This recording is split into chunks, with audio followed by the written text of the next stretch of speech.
Ilang taong pinag-ipunan ng mag-asawang Al-Shaar ang kanilang pinapangarap na tirahan sa Cambridge Village sa Cainta, Rizal. Pero makaraan ng isang taon, ang dating dream home tila naging isang bangungot.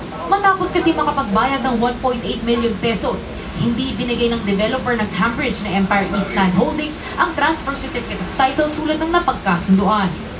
Hinihingan pa sila ng karagdagang 100,000 piso para daw lakarin ng titulo. Kaya nagpasya na silang magsumbong sa Housing and Land Use Regulatory Board o HLURB. In surprise, they told us this Cambridge have no right to sell, no license to sell, no license to advertise.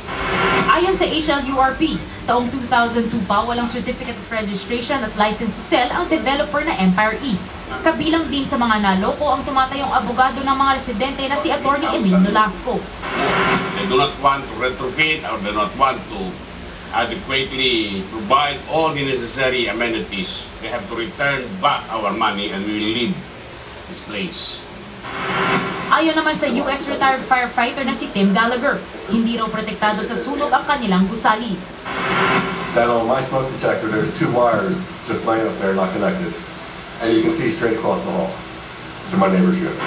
Pero walang humarap sa amin matapos ang ilang oras na paghihintay. Pinayuhan naman ng HLURB ang mga naargabyadong residente na magsampa ng reklamo sa kanilang opisina. Nangako din ang ahensya na tututukan nila ang reklamo ng mga residente ng Cambridge. Yung bagay pong yan, kasalukuyang iniimbisigan na po ng HLURB. Andrea Bautista, News 5. Nagkakaroon naman ngayon ang DPWH at isang subcontractor sa pagkasira ng asfalto sa ginagawang Osmeña flyover sa Makati.